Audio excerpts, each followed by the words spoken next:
Hello, my beautiful friends. Welcome back to the show. Today, I'm super excited to dive into today's conversation with Leslie Kerrigan. Leslie is a photographer in South Carolina, specializing in high school senior portraits. She's obsessed with helping other photographers be successful and profitable in their senior photography business through her education site, Seniorology. In addition to teaching photographers through her coaching program, she has hosted her own workshops and conferences, as well as spoken at WPPI, Creative Live, Click and Moms, and PPA. She's had her work featured in Rangefinder and the Wall Street Journal. When she's not photographing senior clients or helping other photographers with their businesses, she can be found hanging with her family, including her husband, 2 teenage boys, and Henry, her toy doodle. Welcome, Leslie. Thank you so much. You'll probably hear Henry bark in the background. I love it. Maybe he'll make a little cameo. You might. Know. So tell us really who you are and what you're really, really passionate about. I know that I kind of like dove in a little bit on your bio there, but I want to know more. Well, I am super passionate about helping other photographers because when I started, I didn't really have any help. Yeah.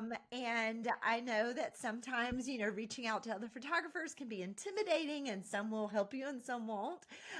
So through that process, I figured out that, I want to be able to be a resource for photographers so they don't have to be intimidated to ask for help, because it can be lonely to run your own photography business. So super passionate about helping other photographers, super passionate about helping young girls mostly. I do photograph boys too, but, I do the majority of girls, but both really feeling good about themselves when they're a senior in high school. It's such a special time, in your life. It's kind of scary, but exciting all at the same time. So, I love to connect with them and really show them what everybody else sees, I love that. I love that so much. I'm in Canada, and so senior photography really isn't a huge thing here. Like, it is such a crazy untapped market that I'm like seriously, photographers in every city would have like a monopoly. It's insane how it's just a wide open ocean up here. Well, it's funny you say that, because when I started a long time ago, it wasn't really a thing where I live either. The only thing that high school seniors did was go get that very traditional yearbook photo where everybody looks the same on a blue backdrop with the black, fake tux or drape or whatever. And they still get those. But when I started, over 15 years ago, that was it. That's what people thought was the only option. And it was. But that's also kind of why I started, because I was, every market is somewhat oversaturated with photographers. And I was like, you know what? Instead of competing with all these other photographers in my area, let me do something different. That way nobody's competing, or I don't feel like I'm competing because I'm doing something they're not really doing. So I had to create my own market. So if there's any Canadians listening and you want to know how to create the market, call me. Seriously. And we'll make sure that we have all your info for Seniorology in our links for our listeners out there. So as a photographer that you have specifically focused on senior photography, can you share maybe why specifically you chose this genre? And any advice for those that might be a little intimidated wanting to start working with teens? Yes. And I get that a lot about, being intimidated, because, teenagers can be hard sometimes. So my son is 14. He's almost 14. And I'm like, where's my baby? Where's the baby? I know. I have a 19 and a 17-year-old. So you call me when he gets, a little bit older. 14 is still good, honestly. And not that 19 and 17 are bad, but it is a different world. But I get the whole intimidated, because they just can be a little opinionated, and, they think we're, old ladies. That's what they probably think about me. I'm uncool or whatever. So I get that, that mentality of, oh my God, I don't want to seem uncool, or I don't want to seem like I don't know what I'm doing or whatever when it comes to teenagers. So it can scare some photographers off. But I just go with it, because I'm just like, you know what? If they're laughing at me, at least they're laughing and having a good time. So I say, don't get all up in your head. They actually probably don't, they're not as critical as you might think they might be. You know what I Yeah. mean? And really the goal is just to have fun with them. They want to have fun too. They want to have somebody they can laugh at, and you're not their mother. So that's a plus, right? Like my kids think I'm so uncool, but every one of their friends likes me. Yeah. You know what I mean? So, Yeah. but why I started focusing on seniors, number one, like I said earlier, about not really wanting to compete. I shot every genre there is. I am not a baby person whatsoever. So that was out. Yeah. I joke that even my own babies weren't my favorite when they were babies, just because I don't like to not know what's going on, and babies can't Yeah. communicate. So anyway, so that through all those different genres of weddings, I don't love, only because you can't redo them if something happens. I mean, that's super stressful. And I just, I do mesh well with teens. And they actually mostly want to have their photo taken, or even if they don't, they'll sit still and do what you tell them to do. Whereas kids, run around. And when I was first starting out and taking photos of kids, where I live, it's very southern.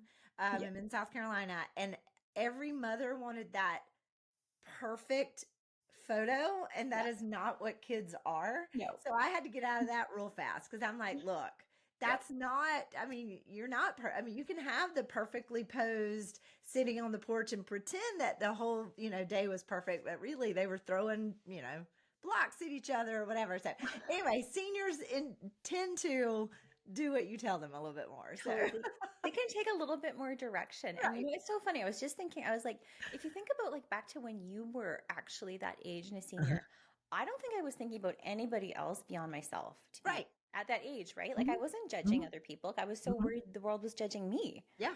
Yeah. Right. Absolutely. Well, and you can, no matter what age you are, everybody's been a senior at this point in our lives, right? So you can remember what it was like. And it's not that much different than, when I was a senior versus when, current seniors are seniors. You all go through the same stuff. So I think you can relate to them on that level. And really just give them the opportunity to just have fun and be okay just with it being all about them, and not, not worry about anything else. Just have a good time. I love it. And it's such a beautiful thing to just celebrate that time of a child's life, really, because it's such a age of like transformation of like, and all those questions like, what are you going to do with your life? What are you going to do for a job? And it's just like, I'm not done being a kid yet. I have no idea. And so it's kind of just that time where you get to celebrate them, just who they are with that personality right then. Right. So it's so special. I love that. And it also is just a great time to celebrate, because family dynamics change, especially when the oldest one goes off to school. So that's super important too. Yeah.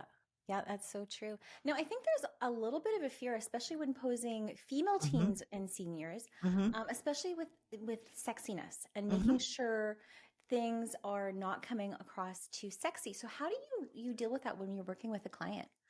Well, I think the first thing to do is to look at the way they're dressed. Yeah. Because if they are dressed a little bit more in a revealing manner, then your poses have to go the complete opposite, right? Yeah. Like they have to be way traditional, in my opinion. Yeah. If they're a little more covered up in what they're wearing, you can push the boundaries a little bit. I mean, never being too sexy or anything like that, but I'm saying like, you watch individual clients a little bit more is my best advice. There are some girls that can pull off like this, model type pose, and it doesn't appear to be wrong for them, right? And then there are others where that this girl's a little more traditional, or maybe she wore something that maybe I don't want to focus too much on whatever that outfit might be focusing on, right? So I think it's a little bit of watching your client, knowing how far you can really kind of push them in one direction or the other, and what they're wearing. And I often always say, please don't wear something too short or too tight, because then you really are limited in posing. Because no matter what you do with something too short and too tight, it's still too short and too tight. You know what I mean? So And I also think when it comes to posing, start out very easy and simple. Always just very easy, simple poses. Then as you're getting more comfortable with your client, again, you can see how far you can push them. You know what I mean? Yeah. So, and also tell them not to wear strapless. Right. Because, if you get too close, it looks like they don't have anything on. So, Good point. Now, I have a question actually with the social media is like, especially in the teenage, like we never grew up with that, right. with seeing everything on social media, seeing all your friends Mm-hmm. with filters. How, as a photographer, are you finding the response when they are getting their photos on and we're not putting filters on when it's something maybe they're used to doing? I haven't run into a ton of my clients using filters. One person stands out in my mind, and it was kind of it became a joke because she always applied a filter. But most often, I don't find that they're applying filters. Yeah. And I find that they like the very natural, this is, this is who I am, and, the best possible way, rather than applying the filters. I feel like sometimes the filters kind of cover up something that maybe they think they need to cover up. Yeah. But if you do a good job on the session of making them feel really good, then they end up feeling really good about the photos. Yeah. I joke and say you could take a really crappy photo, but if you made the person feel really good about themselves, then they're going to love that photo no matter what. So then I think that eliminates the need to put a filter on it. Do you know what I mean? Totally. So that's my theory. Anyway. I love that. I love that you're not running into that, because it has always just been like a wonder and a concern just with all the kids just being like, it's just so inundated it. And I mean, even like me, like I'm 45 and like, heck, I will throw the Paris filter on just to smooth my skin. Like, absolutely. No shame in the game, right? Absolutely. I once put the doggy filter on just to be funny, and somebody like messaged me and told me how dumb that was, and I was like, oh God, okay, sorry, because I didn't have makeup on. I was like, oh, okay, let me just throw this filter on and be funny, and Seriously, it did not go over well. It's so funny because I'm on TikTok and I'm just like, the filters are getting like terrifying. Like I can like side tangent. I can't even imagine online dating with the catfishing that you can do with it. Like it's nuts, right? Well, the orange filter was a big thing for a little while, and the one person that sticks out in my mind that kind of became a joke, it was very much that orange filter, which I do think has phased out. Thank God. Thank you. Yeah. So I know, right? No more orange filters, please. I love it. So what I really love about your work is that you really also pull out the personality from your clients. So can you maybe share your process to extract a client's vibe? So I think the major thing you have to do is prior to the session.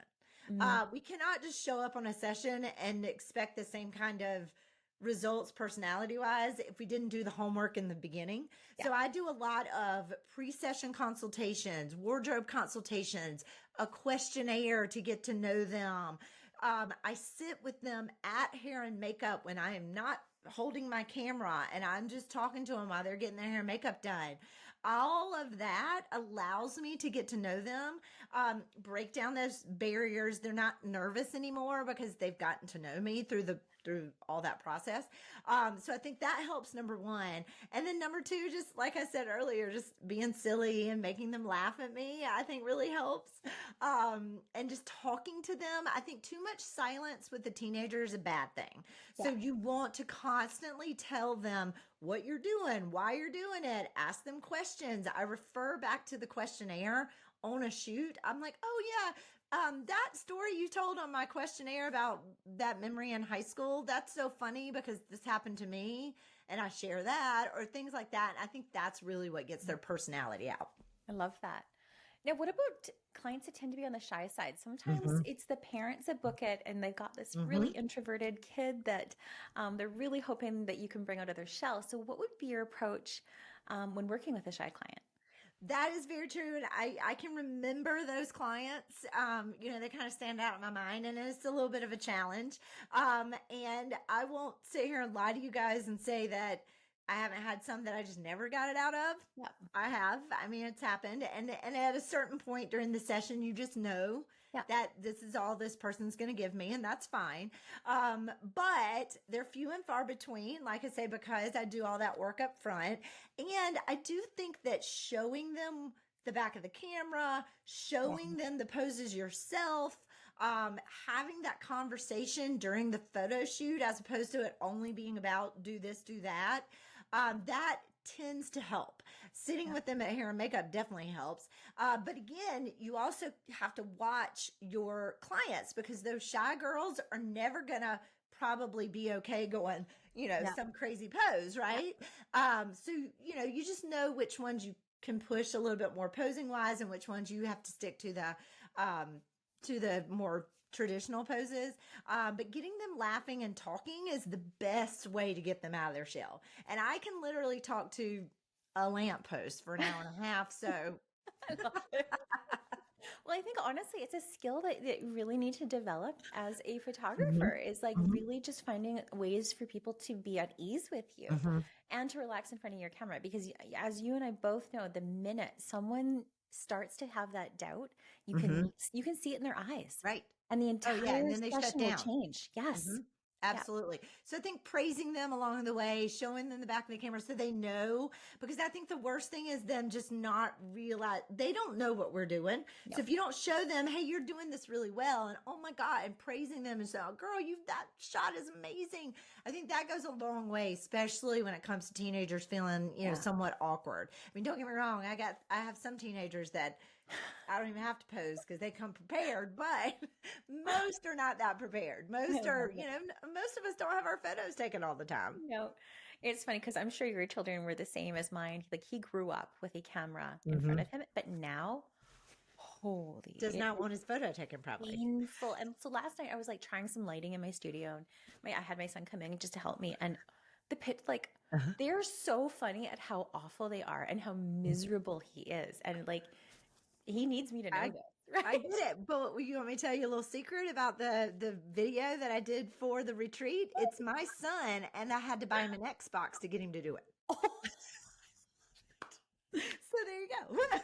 I mean, we still bribe around here too. I took him, no joke, we did the test shots. He helped me build a fake wall. And then he's like, Mom, can we order skip the dishes? And I'm like, oh, babe, it's like 8:30 at night. It's going to take an hour to get here. I'm like, let's just go to McDonald's. Yeah. Yeah. I paid him twice. What you gotta do, right? Yeah. It's still cheap. So I'm sure without clarity beforehand, a photographer can really run into a senior session that turns into an entire family session, including grandparents and an extended family, which I mean can be great, but only when it's pre-discussed prior. Now, can you maybe share your advice on making things crystal clear with your clients so you don't end up photographing a family reunion when you actually booked a senior portrait session? Yes. I do love when my clients bring a sibling or their mother, especially just because moms are rarely in the photo.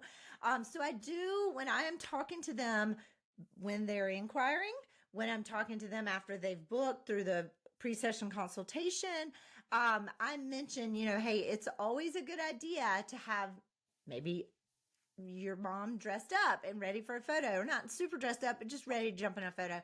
And then sometimes that turns into, well, what about the entire family? And I'm okay if it's the immediate family. And I just say, okay, yep, we'll grab a very few in the last 5 minutes of the session, because this session is all about the senior. But if that turns into, well, what if I can bring my dog and my grandma, then you just have to be very clear that, okay, more people just means that it's its own session. Yeah. So happy to book. Let's go ahead and book that. Let's go ahead and put that on the books. We can do a mini session that is a family session, or we can do a full session. But either way, once you get over about 4 people, that becomes, because, they're going to want, the senior with grandma and grandpa and the, all the different variations, right? Yeah. And that does become more than 5 minutes. So I think when you talk to them in the inquiry, being, upfront about that, who will you be bringing to this session? If you want to bring your mom or your sibling, that's fine, but it's the last 5 minutes and that's it. If that becomes more, well, what about my whole family? Then you just say, let's book that as a separate session, because this session is all about the senior, and that many people will require more time, and that becomes its own session. So you just have to tell them. I mean, and most clients are totally okay with that. Yeah. And I think the funny thing is, it's something that you don't really realize in the beginning, that you, like, all the things that we are clear about now are probably things that we bumped up against ourselves. Like Oh, yeah. I remember, like, I think I'd been shooting maybe less than a year, and I Mm-hmm. booked a family session, and I was Mm-hmm. expecting 5 people, and 22 people showed up. And I was Oh like, my God. Were well, you so stressed? I oh would have yes. been. I was like, what happened here? Like, how did I mess this up so badly that they thought Right. 22 people was perfectly fine to bring for Right. the price that I'm Yeah. charging? Like, Yeah. what? Like That's crazy. it was literally five. It was two, I think it was two, it was the grandparents, and then it was like five, and like And it then was their just kids. nuts. It was Yeah. nuts. Yeah. Well, you can always add to the questionnaire, who will you be bringing Yeah.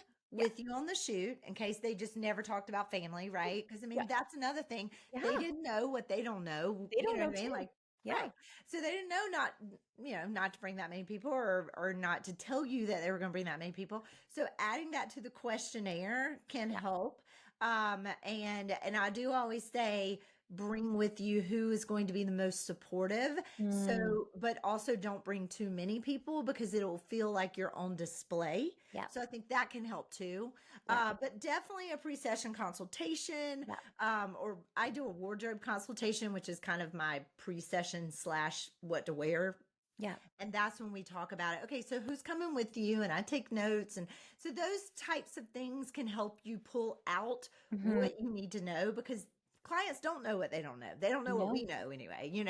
Exactly. And even I remember like adding in about mobility issue. Mm-hmm. And like that was one that was huge. Mm-hmm. I was like, I had planned this location, and it was not something, this is maybe 2 years in, and I wasn't asking this question. And then we got to the location, and I was Yeah. like, oh gosh, this is never going to work. Right. So I need to like make sure that like, this is on me. That I need to Right. be asking these questions. Like they, Oh, yeah, right? Like, absolutely. I think my policies and procedures change every year because of yeah, something that I didn't think about putting in there yeah, because it happened. And on the fly, you deal with it, but then you're like, okay, I'm learning from this. This is now what I have to put in my contract or my policies or whatever, or what you have to ask your clients. yeah. I think there's a misconception maybe with newer photographers thinking Mm-hmm. that when they do bump into these things, it's Mm-hmm. they're not normal, or like they're a bad photographer, they're a bad business person, and it's Right. really not the case. Like No. we're just learning from all these lessons too. Like Mm-hmm. none of us has got this figured out perfectly. Well, I mean, I've been in Right. business for over 15 years and Yeah. I learn something new every year. I'm like, oh, that's going in my policy. Seriously, right? Because you can't possibly foresee what could come up. So have a general policies plan, have a general contract, but it's always evolving based on what you learn in everyday dealing with sessions and people. And every client's a little bit different, and some will Mhm. push you a little harder than others, Oh right? yes. Well, right. So let's talk maybe a little bit about marketing for teen Mhm. photography. So maybe can you share your thoughts on some innovative on some innovative ways to start getting your name out and booked? Yes. Well, I don't know how innovative this is, but teenagers are on social media. So that's number one. So, and I run up against this a lot helping other photographers, especially if they are around my age, which is, we didn't grow up with social. It doesn't come easy for a lot of us, right? But with teenagers, that's where they are. So you got to figure out a way to be you, but be you on social, right? And attract them. I always go with about 5 marketing things with seniors: senior model team, social media, SEO and blogging. Your website needs to attract high school seniors, so you don't want them to see newborns or weddings or any of that right off the bat. Doesn't mean you can't do that. It's just if you really want the majority of your business to be on seniors, they need to see themselves, right? Same thing for your social media. They have to see themselves Mm. on your social media. So if you're showing a whole lot of other genres and not a lot of seniors, it's kind of a catch-22. I mean, I get it. You got to go out and create some content because they've got to see that. And then word of mouth is is the fifth thing. But, moms talk. So giving your clients a really good experience and really giving the mom a lot of, and I say moms, it could be dads, Yeah. whoever, but moms are typically who book me. But giving them a lot of info and helping them being super organized, they're the ones that are going to spread the word of mouth a lot. The girls will talk to their friends, or the boys will, say, who their photographer is. So that's other word of mouth, but then they will share it on social. So they're going to share it a little bit more. Mom's going to share it on Facebook. So I think those, while they're not super innovative, I guess, that's what works. Like just being consistent in those 5 things, that's how you get your name out there. But you got to have the content to do it. Love it. So tell me more about senior model teams. Mm-hmm. Yeah, so senior model team, it is actually funny story. The only reason I even ever did a senior model team was the very first time I ever went to WPPI. It wasn't even a class, but have you ever been to WPPI? I haven't actually. No. Oh no, you need to go. You totally need to go. It's super fun. But everybody piles out of a class and the women immediately go to the bathroom. Like that's what we do. Okay, so we're all in line in the bathroom and I'm like eavesdropping over this conversation between 2 other photographers and I hear the term senior spokesmodel team. And she really didn't elaborate, but I was like, spokesmodel is pretty self-explanatory, right? So I'm like, okay. So I literally went home and started figuring out, okay, how can I do this? And that was right when I also was deciding to specialize in seniors. And that, I would say, is why I'm where I am today. If I hadn't have done that, I would not have gotten my name out as a senior photographer, because I was marketing myself, but I'm one person, but you have a team of spokesmodels who are also helping you market. You've got that many more people talking about you to people they know, and then it's a domino effect. So in a sense, it's a team of high school senior girls that help you market your business and give you that content that you need in order to say, I photograph seniors. I love it. Now, are you exchanging like images for them for their referral marketing, I guess? Yeah, it's referral marketing. And way back when I did my first team, I think was class of 2012. That was very extremely referral based, meaning you have to do this in order to get this, right? Like you have to get one referral in order to get your individual senior photo session was what I did.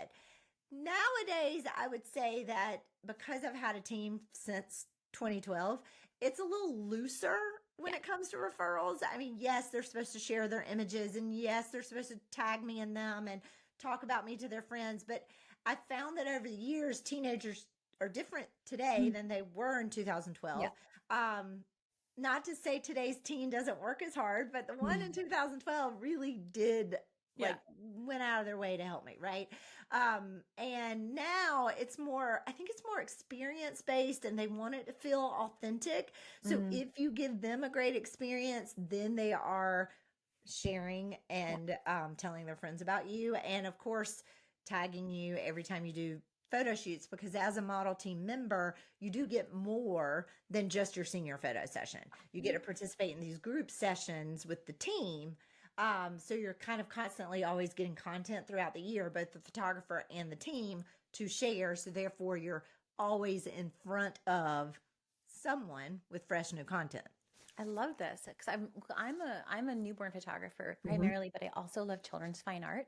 And so my brain's going, I'm like, what if I had a children's fine art team? Oh, I think you totally could. Yeah, I think it could apply to several genres. I mean, the bottom line is every client could actually be a spokesmodel. You could create a card to give every single client at the end of their session that says, if you tag me, you'll get $10 off your order or whatever you want to do, or a free 5x7 or whatever. And I think essentially you could make anyone a spokesmodel, or I do think you could have a team. Moms would eat that up because they want their child to be on it. And how big is your team? So my first year in 2012, I had 4. Now I have 32. Oh my gosh. Now, is 32 of the same grad class? Yeah. And are they from the same school or various different schools? Some the same. I mean, there's probably a handful from this school and that school. And where I live, there's maybe 10 major high schools. Yeah. And also from year to year, different high schools apply. for class of 2024, there's a school that I didn't get any applicants from this year that I do have currently on my team. So it fluctuates a little bit. Back when it was very, very referral based, I limited the number per school because I didn't want them feeling like they were competing for those referrals. Now that it's more experience based and, there's no set, like you have to get 5 referrals type thing. Now I don't necessarily limit it. I love that. Now, what does the application process look like?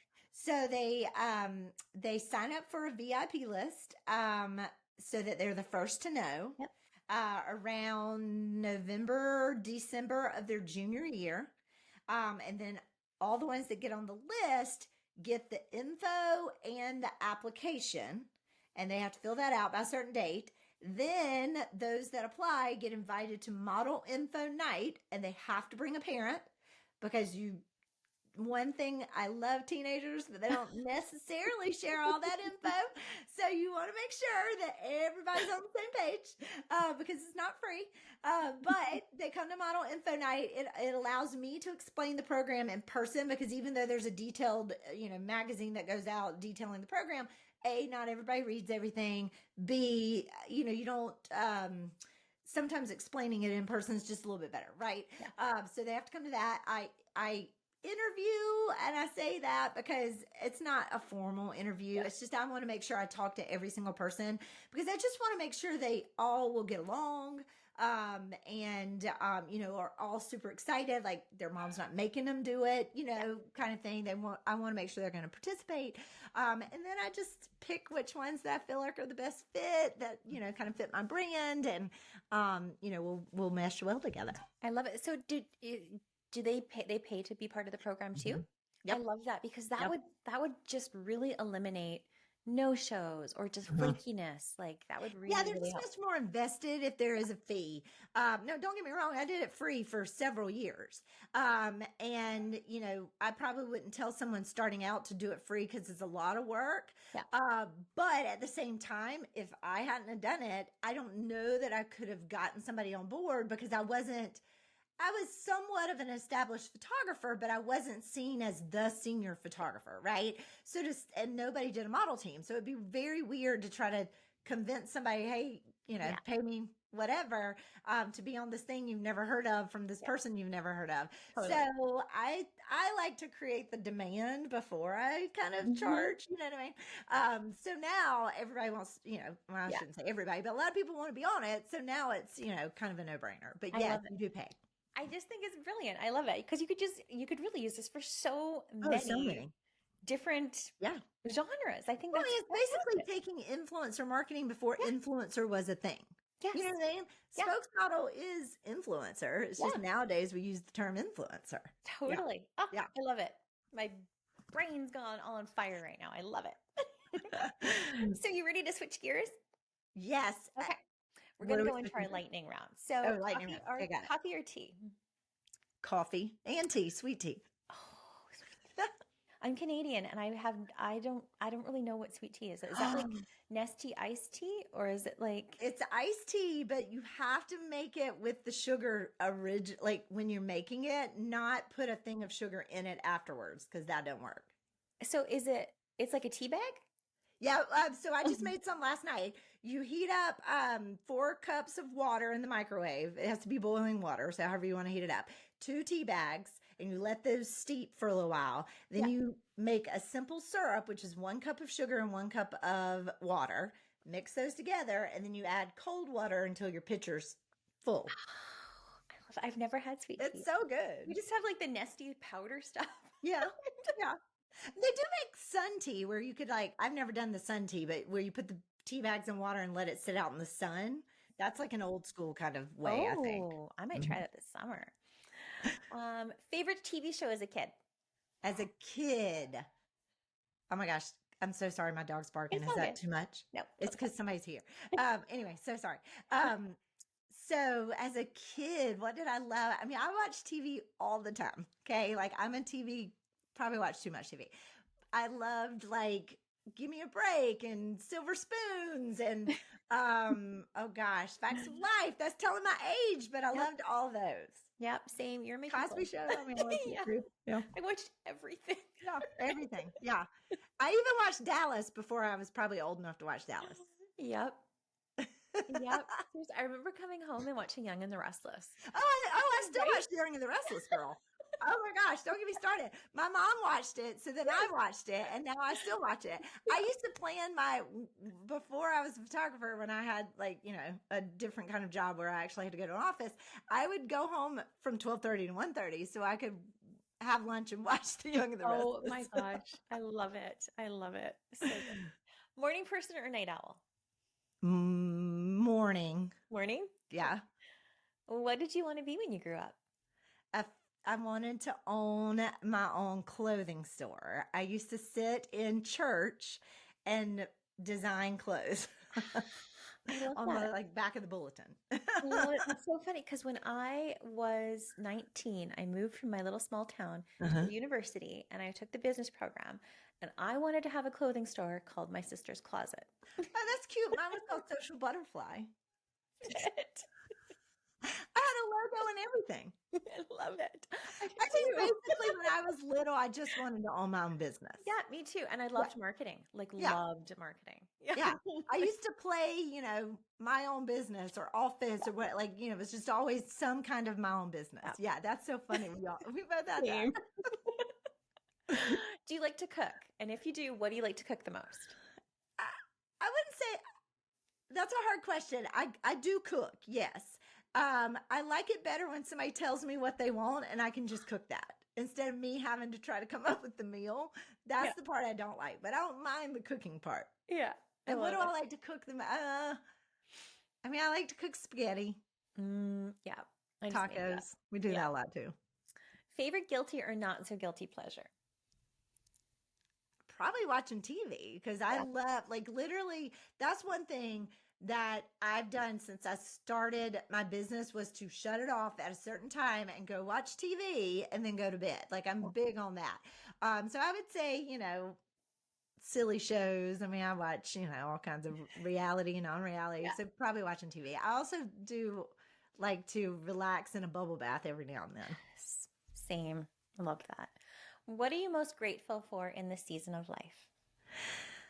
That I have a great family, 2 healthy teenage boys, knock on wood, and a photography business that allows me to do stuff like this, which I never, even back when I was playing business and own my own business, I never thought that I'd get to meet such amazing people and travel and meet other photographers. So, all that. I love that. What's been the best piece of business advice you've ever been given? Stop worrying about what other people are doing. Put your blinders on as hard as it is. And then my best piece of advice that I like to give is to just do it. Don't just do it. Don't think about it. Because honestly, that's probably been the best thing that I've done in my own business is if I think about it too much, it'll keep me from doing it. So just do it. Nobody cares if it doesn't work out. Nobody's paying that much attention. You know what I mean? And even if they are, it just shows that you tried something and you tried something else. So I love that. Where can our listeners learn more from you? So you can follow me on all the stuff, seniorology.com, and it is spelled with an IE, kind of like anthropology. So that is a website full of resources. I do have my own photography business, Leslie Kerrigan Photography. So you can find me there as well. Have both Instagrams, both TikToks, both Facebooks, both all the things. I love it. And you're joining us as an instructor for the online family retreat. So can you share what you're going to be teaching on there? So, as I mentioned earlier, I bought an Xbox for my child. So he is helping me just demonstrate how to prep, pose, and edit senior boys. So I go through the whole process of what I do to prepare them, because that's important, and how I pose them. So you see me actually do a senior session with him, and then how I edit. So yeah, it's exciting. It was fun to do. And my favorite videographer, Nate, was my videographer. So shout out to Nate. Oh, Nate did amazing. I watched. It was good. I loved it. Oh, good. Okay, good. He's so awesome to work with. So I'd love to end my interviews just with this last question. And it is, what are you currently curious about or artistically curious about? I right this second, I literally just Marco'd some photographer friends of mine, Marco Polo. Yeah. I feel like I'm at that stage where I've kind of been doing the same thing for a while. And I almost want to like go back to the beginning and relearn, or just something to push myself a little bit more creatively when it comes to taking photos. Yeah. So I think you go through that as a photographer. You know, when you're first learning, you kind of feel like you don't know what you're doing. Then you get the hang of it. Then you kind of stick with that for a while. I just think I'm right now curious as to how I can take what I've been doing for so long and make it even better, because I Yeah. think we can always learn, Oh, and be a little more creative with shoots and things of that sort. So that's what I'm mostly curious about right now. I love that. Well, Leslie, thank you so much for joining me today. Yes, thank you so much for having me. I appreciate it. Oh, my beautiful friends, I hope you've enjoyed this conversation just as much as I have. I am sending you so much of my light and my love today and every single day. We will see you next time.